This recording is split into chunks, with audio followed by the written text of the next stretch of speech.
ನಮಸ್ಕಾರ ವೀಕ್ಷಕರೇ, ಸರ್ವೇ ಜನ ಸುಖಿನೋ ಭವಂತು. ಹೋಪ್ ಎಲ್ಲರೂ ಕ್ಷೇಮವಾಗಿದ್ದೀರಾ, ಆರೋಗ್ಯವಾಗಿದ್ದೀರಾ ಅಂತ ಅನ್ಕೊಂತ ನನ್ನ ಮುಂದಿನ ಮಾತನ್ನ ಪ್ರಾರಂಭಿಸ್ತೇನೆ. ಇವತ್ತು ನಾನು ಮಾತಾಡಕೊಟ್ಟಿರೋ ವಿಷಯ ಯಾವ್ದಪ್ಪ ಅಂತ ಹೇಳಿದ್ರೆ ಒತ್ತಡ, ಒಂದು ಮಾನಸಿಕ ಒತ್ತಡ.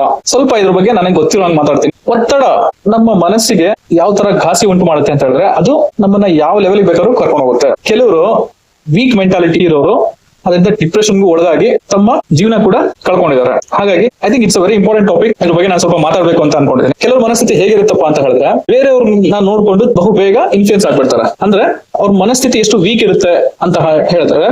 ತಾವ್ ಏನಾಗ್ಬೇಕು ಅನ್ನೋದನ್ನ ಮರ್ತು ಬಿಟ್ಟು ಬೇರೆಯವ್ರು ಏನಾಗ್ತಾ ಇದಾರೆ, ನಾನು ಆ ರೀತಿ ಆಗ್ಬೇಕು ಅಂತ ತುಂಬಾ ಒಂದು ಲೆವೆಲ್ಗೆ ಅವರು ಒತ್ತಡ ಹೇರ್ಕೊಂಡ್ಬಿಟ್ಟು ಎಲ್ಲರಿಗೂ ಅವ್ರವ್ರದೇ ಒಂದು ಸ್ಕಿಲ್ ಅಂತ ಇರುತ್ತೆ, ಅವ್ರವ್ರದೇ ಒಂದು ಏಮ್ ಅಂತ ಇರುತ್ತೆ, ಗೋಲ್ ಅಂತ ಇರುತ್ತೆ, ಅವ್ರದೇ ಒಂದು ದಾರಿಲಿ ಅವರು ಅದನ್ನ ಅಚೀವ್ ಮಾಡ್ತಾರೆ.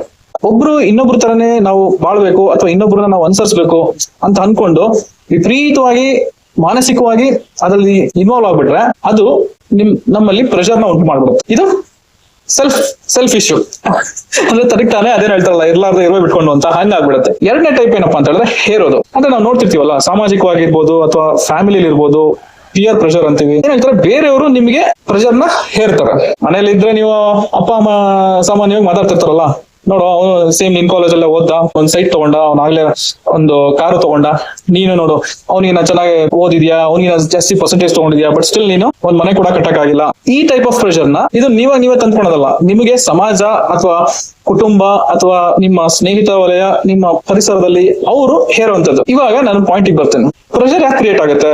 ನಮ್ಮ ಕೆಪಾಸಿಟಿಗಿಂತ ಜಾಸ್ತಿ ನಾವು ಏನೋ ಒಂದು ಅಚೀವ್ ಮಾಡಕ್ಕೆ ಅಂತ ಹೋದಾಗ ಅಥವಾ ನಮ್ಮ ಕೆಪಾಸಿಟಿಗಿಂತ ಜಾಸ್ತಿ ನಾವು ಕೆಲಸನ ತಗೊಂಡಾಗ, ಯಾವ ಇದು ಸಾಧ್ಯ ಆಗಲ್ಲ ಅಂತ ಗೊತ್ತಿದ್ದು ಕೂಡ ನಾನು ಏನೋ ಚಾಲೆಂಜ್ ಮಾಡ್ತೀನಿ ಅಂದ್ಬಿಟ್ಟು ತಗೊಂಡು ಮುನ್ನುಗ್ಗಿ ಅರ್ಧದಲ್ಲಿ ಗೊತ್ತಾಗುತ್ತೆ ನನಗೆ ಇದಾಗಲ್ಲ ಅಂತ. ಬಟ್ ಅಷ್ಟರಲ್ಲಿ ನೀವು ಅರ್ಧ ಕಾಲಿಟ್ಬಿಟ್ಟಿರ್ತೀರಾ, ಕುತ್ತಿಗೆ ತಗ ಬಂದ್ಬಿಟ್ಟಿರುತ್ತೆ, ಹಿಂದಕ್ಕೂ ಆಗಲ್ಲ ಮುಂದಕ್ಕೆ ಹೋಗ್ಲೇಬೇಕಾಗತ್ತೆ, ಅನಿವಾರ್ಯ ಪರಿಸ್ಥಿತಿ ಅಲ್ವಾ? ಸೊ ಈ ಪರಿಸ್ಥಿತಿಗಳನ್ನ ನಾವು ಸ್ವಲ್ಪ ಆಲೋಚಿಸಿ ಅದನ್ನ ಅವಾಯ್ಡ್ ಮಾಡಿದ್ರೆ ಆಟೋಮೆಟಿಕಲಿ ನಾವು ಪ್ರೆಷರ್ ನ ಹ್ಯಾಂಡಲ್ ಮಾಡ್ಬೋದು. ಈಗ ನಾವು ಚಿಕ್ಕವರಿದ್ದಾಗೆಲ್ಲ ಒಂದು 90s ಟೈಮ್ ಅಲ್ಲಿ ಆಚೆ ಹೋಗಿ ಹೋಟೆಲ್ ಕುತ್ಕೊಂಡು ಮಸಾಲೆ ದೋಸೆ ತಿಂದು ಒಂದು ಕಾಫಿ ಕೂಡ ಬಂದ್ರೆ ಒಂದು ದೊಡ್ಡ ಆಸೆ ನೆರವೇರ್ದಂಗೆ ಆಗ್ತಿತ್ತು ನಮ್ಗೆ. ಈಗ ಪ್ರತಿದಿನ ಮಸಾಲೆ ದೋಸೆ ತಿಂತಾರೆ, ಪ್ರತಿ ದಿವಸ ಕಾಫಿ ಕುಡಿತಾರೆ ಆಚೆ. ಯಾಕೆಂದ್ರೆ ಮನೇಲಿ ಯಾರು ಅಡಿಗೆನೇ ಮಾಡಲ್ಲ, ಎಲ್ಲರೂ ದುಡ್ಡು ನೋಡಿದಾರ, ಅಡಿಗೆ ಯಾರು ಮಾಡ್ತಾರೆ ಅಡಿಗೆ ಅಲ್ವಾ?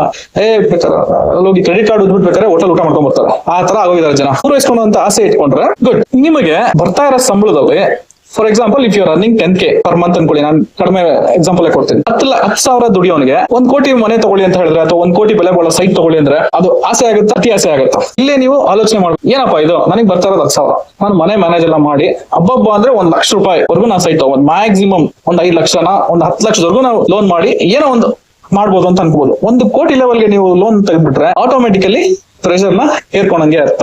ನೀವು ಮ್ಯಾರಥಾನ್ ಓಡೋನ್ಗೂ ಸ್ಪ್ರಿಂಟ್ ಓಡೋನ್ಗೂ ಅಂದ್ರೆ 100 ಮೀಟರ್ಸ್ 200 ಮೀಟರ್ಸ್ ರನ್ನಿಂಗ್ ರೇಸ್ ಓಡೋನ್ಗೂ ವ್ಯತ್ಯಾಸ ಇರುತ್ತೆ. ಮ್ಯಾರಥಾನ್ ಓಡೋನ್ಗೆ ಇನಿಷಿಯಲಿ ಅವನು ಕಾಮಾಗಿರ್ತಾನೆ, ಯಾಕಂದ್ರೆ 30-40 ಕಿಲೋಮೀಟರ್ ಓಡಬೇಕು ಅವನು. ಅದೇ ಸ್ಪ್ರಿಂಟ್ ಅಂದ್ರೆ 100 ಮೀಟರ್ 200 ಮೀಟರ್ ಅಥ್ಲೀಟ್ಸ್ ಇರ್ತಾರಲ್ಲ, ಅವ್ರನ್ನ ನೋಡಿ ನೀವು ಫಸ್ಟ್ ಅವ್ನು ಪಿಕಪ್ ತಗೋಬೇಕು ಅವನು. ಸೊ ಹಾಗಾಗಿ ಅವನು you start running from the beginning it's. ಈ ಕಾನ್ಸೆಪ್ಟ್ ನೀವು ತಲೆ ಇಟ್ಕೊಳ್ಳಿ. ಎಲ್ಲಾರ್ದು ಜೀವನ ಶೈಲಿ ಬೇರೆ ಇರುತ್ತೆ, ಎಲ್ಲಾರ್ದು ಸಿಚುವೇಶನ್ ಬೇರೆ ಇರುತ್ತೆ, ಎಲ್ಲಾರ ಕೌಟುಂಬಿಕ ಸಿಚುವೇಶನ್ ತುಂಬಾ ಡಿಫ್ರೆಂಟ್ ಆಗಿರುತ್ತೆ. ಯಾರೋ ಒಬ್ರು ಏನೋ ಅಚೀವ್ ಮಾಡಿದ್ರು ಅಥವಾ ಯಾರೋ ಒಬ್ರು ಏನೋ ಈಸಿಯಾಗಿ ಒಂದು ತಗೊಂಡ್ಬಿಟ್ರು ಅಂತ ಹೇಳ್ಬಿಟ್ಟು ನಿಮಗೆ ಅದು ಈಸಿಯಾಗಿ ಸಿಗುತ್ತೆ ಅಂತ ಅನ್ಕೋಬೇಡಿ, ಇದು ಭ್ರಮೆ ಅಲ್ವಾ? ಕೆಲವೊಂದು ನೀವು ಪಡೆದಿರ್ತೀರಾ, ಅದನ್ನ ನೀವು ಗೌರವಿಸೋದಿಲ್ಲ. ಈಗ ನೀವು ಏನ್ ಸಾಧನೆ ಮಾಡಿರ್ತೀರಲ್ವಾ, ನೀವು ಏನ್ ಬೆಸ್ಟ್ ಥಿಂಗ್ಸ್ ಮಾಡಿರ್ತೀರಲ್ವಾ, ಅದನ್ನ ನೀವು ಅಪ್ರಿಶಿಯೇಟ್ ಮಾಡ್ಕೊಳಲ್ಲ. ಬೇರೆ ಯಾವನೋ ಮಾಡ್ದ ಅದನ್ನ ನಾನು ಮಾಡಕ್ಕಾಗಿಲ್ಲ ಅನ್ನೋದು ಹೊಟ್ಟೆ ಹೊರ್ಕೊಂತೀರಾ ನೀವು. ಅಂದ್ರೆ ಅಷ್ಟು ಫೀಲ್ ಮಾಡ್ಕೊಂಡ್ಬಿಡ್ತೀರಾ, ಅಯ್ಯೋ ಅವ್ನ್ ಸಾಧನೆ ಮಾಡ್ದ ನಾನ್ ಮಾಡಕ್ಕಾಗಿಲ್ಲ ಅಂತ.